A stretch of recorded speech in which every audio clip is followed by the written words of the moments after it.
खंड का कोई अता पता तक नहीं मालूम था, क्योंकि यहाँ रहते रहते इतने युग और कल्प बीत गए।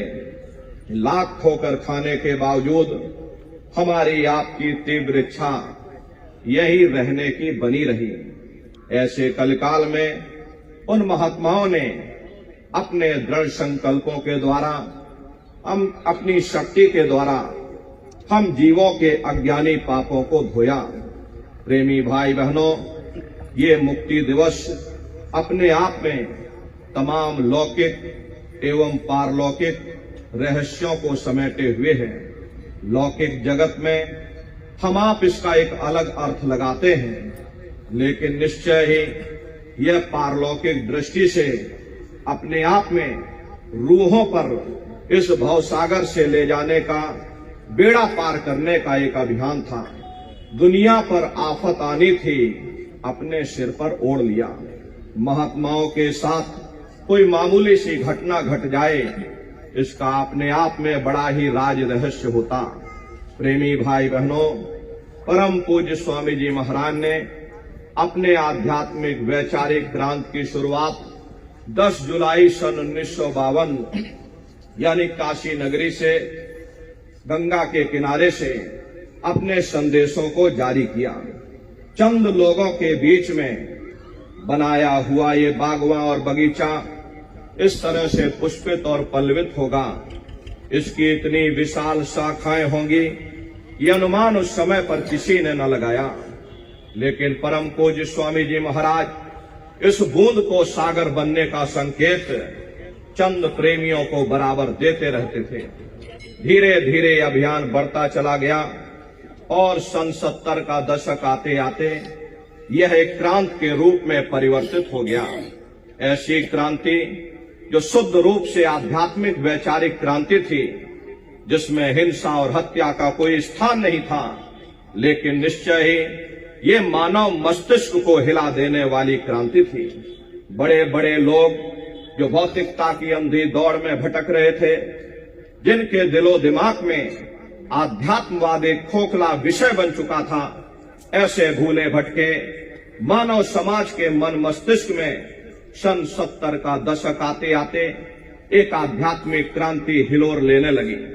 धीरे धीरे करोड़ों करोड़ जनमानस इस आध्यात्मिक झंडे के नीचे आकर खड़ा होने लगा। जहां लोगों के हाथों में बम गोले और बारूद हुआ करते थे, उन हाथों में परम पूज्य स्वामी जी महाराज ने 108 दाने की ये माला पकड़ा दी, जिसको देख करके शासन और शासन सत्ता में बैठे हुए लोगों को ये लगने लगा, निश्चय ही बाबा जी की एक आवाज पर बड़ी से बड़ी सल्तनत उखड़ सकती है। दुनिया के लोभी लालची लोग इस चीज को कभी बर्दाश्त नहीं कर सकते थे। उन्होंने तरह तरह के नाना प्रकार के षड्यंत्र और खड़यंत्र रचना शुरू कर दिया। सबसे पहले कानपुर के फूलबाग मैदान में घटना घटी, जब परम पूज्य स्वामी जी महाराज को नेताजी सुभाष चंद्र बोस के नाम पर कुछ लोगों ने बदनाम करने का असफल प्रयास किया। उसमें विफल हो जाने के बाद में देश में बैठे बड़े बड़े रहनुमाओं ने बिना कोई कारण बताए अनायास ही देश में आपातकालीन घोषणा कर दी। आपातकालीन घोषणा उस समय की जाती है जब देश में कोई गहरा संकट आन पड़े, लेकिन बगैर किसी कानूनी तथ्यों के होते हुए भी देश में आपातकालीन घोषणा कर दी गई। समाचार और मीडिया पर, कोई भी अखबारों में प्रेमी भाई बहनों समाचार आना बंद हो गया। मीडिया पर सेंसर लगा दिया गया। ये हमारे भारत के लोकतंत्र का एक काला अध्याय था।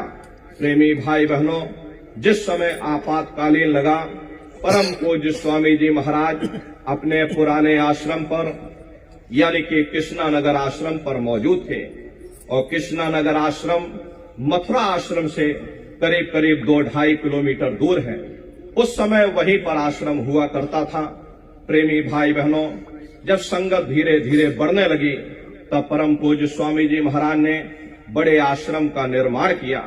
गुरु महाराज अपने कृष्णा नगर आश्रम पर मौजूद थे और बगैर कोई कारण बताए प्रेमी भाई बहनों, परम पूज्य स्वामी जी महाराज को 29 जून को प्रातःकालीन बेला में बड़े बड़े अधिकारी और कर्मचारी अपनी जीप पर बैठा करके गुरु महाराज को आगरा सेंट्रल जेल ले गए। ये हमारे प्रेमी भाई बहनों, संगत के इतिहास का सबसे दुख दर्द भरा लम्हा था। धोती के टुकड़े कर कर गुरुवर ने दिवस गुजार दिए। प्रेमियों को जब इस बात का पता चला, गुरु महाराज के दर्शन और दीदार के लिए सभी सत्संगी प्रेमी भाई बहन आगरा सेंट्रल जेल के बाहर दर्शन और दीदार के लिए खड़े होने लगे।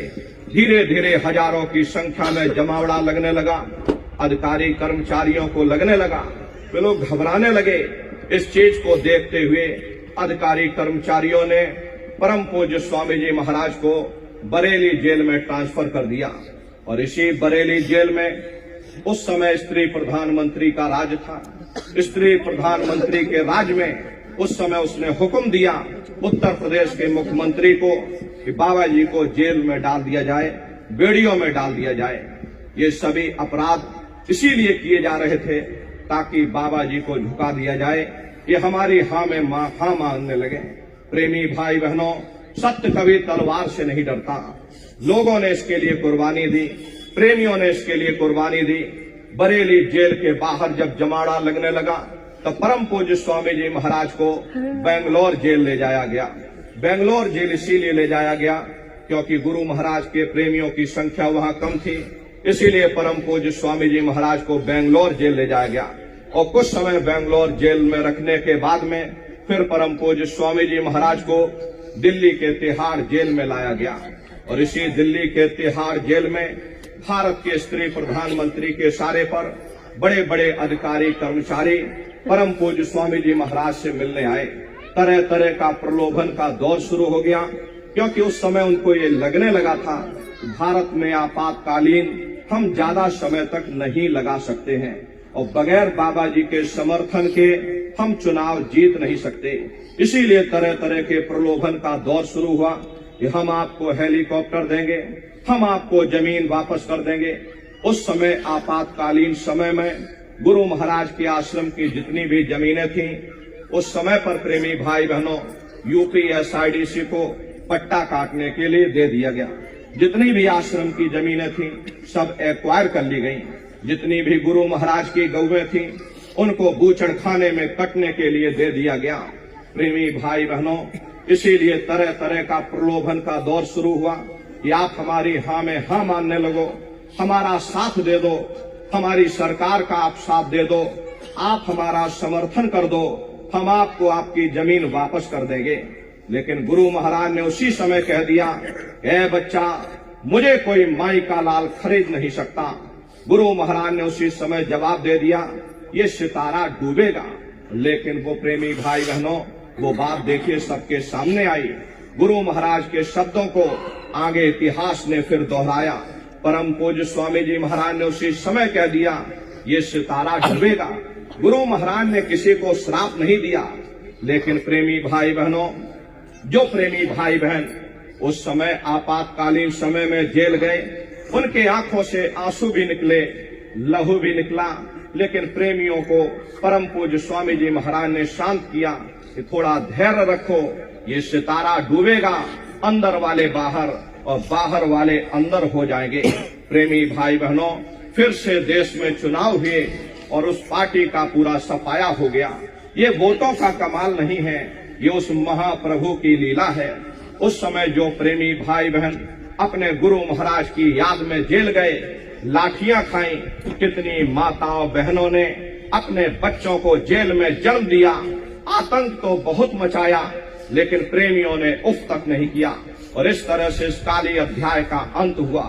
23 मार्च सन 1977 की वह शुभ बेला आई जब परम पूज्य स्वामी जी महाराज को दिल्ली के तिहाड़ जेल से रिहाई का आदेश हो गया। हजारों लाखों की संख्या में सत्संगी प्रेमी भाई बहन दिल्ली के तिहाड़ जेल के सामने अपने सतगुरु के दीदारे दर्शन के लिए खड़े हो गए। किसी को अन्न जल तक अच्छा नहीं लगता था। प्रेमी भाई बहनों, उस समय किसी को भी अन्न जल तक भाया नहीं, क्योंकि कब अपने सतगुरु का दर्शन हो, कब अपने मालिक का दर्शन हो, कोई अन्न जल तक लोगों ने त्याग दिया। इसीलिए आज के समय में जितने भी हमारे प्रेमी भाई बहन हैं, 3 बजे तक व्रत उपवास रखते हैं, क्योंकि 3 बजे परम पूज्य स्वामी जी महाराज दिल्ली के तिहाड़ जेल से आजाद हुए और अपने सतगुरु का प्रेमियों ने दर्शन किया।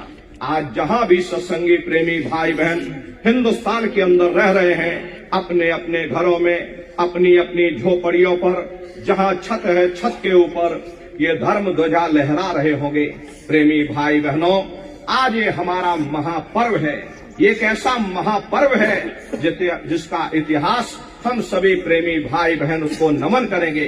जब तक सूरज चांद सितारे रहेंगे, परम पूज्य स्वामी जी महाराज की इस कुर्बानी को, इस बलिदान को, उनके इस परिश्रम को सदैव ये इतिहास नमन करता रहेगा।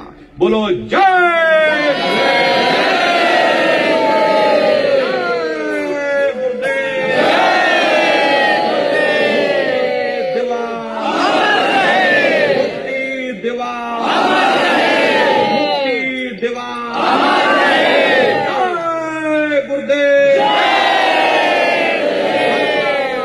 गुरुदेव जी महाराज का कहना है,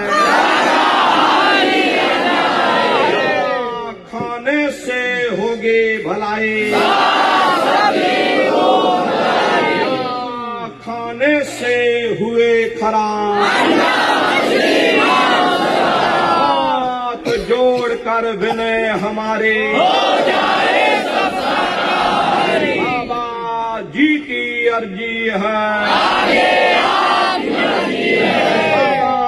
जय गुरुदेव जी महाराज का कहना है, जय गुरुदेव।